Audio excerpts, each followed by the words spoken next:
మహాపరిశుద్ధుడును మహోన్నతుడైన యేసుక్రీస్తు వారి పుణ్యనామములో ప్రియులారా, మీ అందరికీ వందనములు.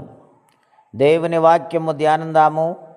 కీర్తనల గ్రంథం 1వ అధ్యాయము 2వ వచనం. యెహోవా ధర్మశాస్త్రము నందు ఆనందించుచు దివారాత్రము దానిని ధ్యానించువాడు ధన్యుడు. అతడు నీటి కాలువల యారను నాటబడినదై ఆకువాడక తన కాలమందు ఫలమిచ్చు చెట్టు వలె నుండును. అతడు చేయనదంతయు సఫలమగును. ప్రియమైన దేవుని బిడ్డలారా, పరిశుద్ధాత్మ దేవుడి దినాన మనందరితో మాట్లాడుచు ఉన్నారు. దేవుని యొక్క ధర్మశాస్త్ర గ్రంథమును అనగా వాక్యమును ప్రతినిత్యము చదువుతూ దివారాత్రములు ధ్యానించుచు ఆయన వాక్యం పట్ల శ్రద్ధ ఆసక్తి కలిగి భయము కలిగి ఎవరైతే దేవుని వాక్యమును ధ్యానిస్తారో వారు ధన్యకరమైన జీవితాన్ని పొందుతారని ఈ లేఖనాల్లో వ్రాయబడి ఉన్నది.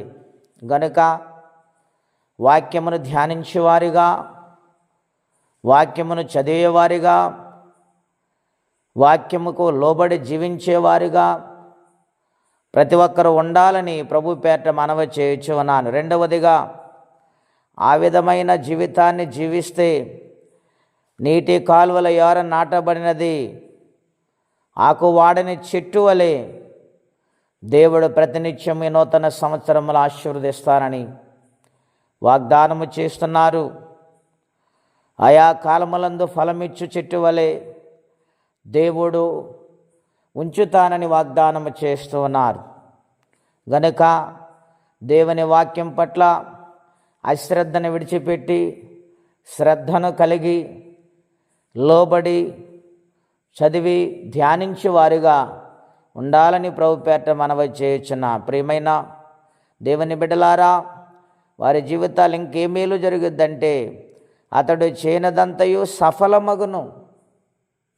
విఫలము కాదు, సఫలమవుతుంది. ఏ కార్యము తలపెట్టినా, ఏ పని పూనుకున్నా దేవుడు ఆ యొక్క పనిలో జయమిస్తారు, సఫలులవుతారు. వారి జీవితాలు ఫలిస్తే అభివృద్ధిలోనికి వస్తాయి. గనుక దేవుని వాక్యమును ధ్యానించేవారుగా ఉండాలని ప్రభు పేరిట మనవి చేస్తూ ఈ మాటలు ముగిస్తూ ఉన్నాను. ప్రార్థనండి. అత్యంత కృప కలిగిన దేవా, మహోన్నతమైన మీ నామము కొరకే వందనములు స్తోత్రాలు చెల్లించుచు ఉన్నాము. మీ మహాకృప దయను బట్టి నూతన సంవత్సరములో 4 దినాలు పూర్తి చేయడానికి కృపనిచ్చారు. 5వ దినములో మీరు ప్రవేశపెట్టారు. అందును బట్టి మీకు కృతజ్ఞతాస్తుతులు చెల్లించుచు ఉన్నాము. ప్రియా పరలోకపు తండ్రి, నీ వాక్యమును ఎవరైతే ధ్యానిస్తారో, నీ వాక్యము కొరకు ఎవరైతే శ్రద్ధ చూపి వినయ విధేయతలతో లోబడి జీవిస్తారో అటువంటి వారిని ధన్యకరమైన జీవితాన్ని ఫలించు చెట్టు వలె చేసే కార్యములందు సఫలత అనుగ్రహిస్తానని వాగ్దానము చేసిన మా తండ్రి, మా నాయన, నీకు వందనములు, స్తుతులు, స్తోత్రాలు. నీ కొరకు నమ్మకంగా జీవించు భాగ్యము, నాయన వాక్యమునకు లోబడి జీవించు భాగ్యము మీ ఆత్మ సహాయము ద్వారా మాకు అనుగ్రహించండి. మా జీవితాలు ఈ సంవత్సరము సఫలముగా మార్చండి. ఫలించే జీవితాలు మాకు అనుగ్రహించండి.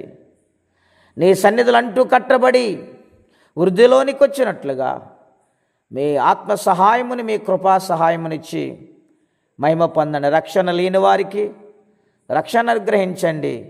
సంతానము లేని వారికి సంతానము దయచేయండి. చదువుకునే బిడ్డలకు విజయాన్ని అనుగ్రహించండి. సమస్యలతో ఉన్నవారికి విడుదల దయచేయండి. గొప్ప రక్షణ కార్యములు జరిగించి మీరే మేలు చేయమని, సంవత్సరం అంతా కాపాడమని, ఈ దినము దీవెనకరంగా మార్చమని, ఆయుష్ ఆరోగ్యం అనుగ్రహించి మహిమ తెచ్చుకోమని యేసుక్రీస్తు వారి పుణ్యనామంలో ప్రార్థించి అడిగి పొందినాము తండ్రి. ఆమెన్. దేవుడు దీవించును గాక. ఆమెన్.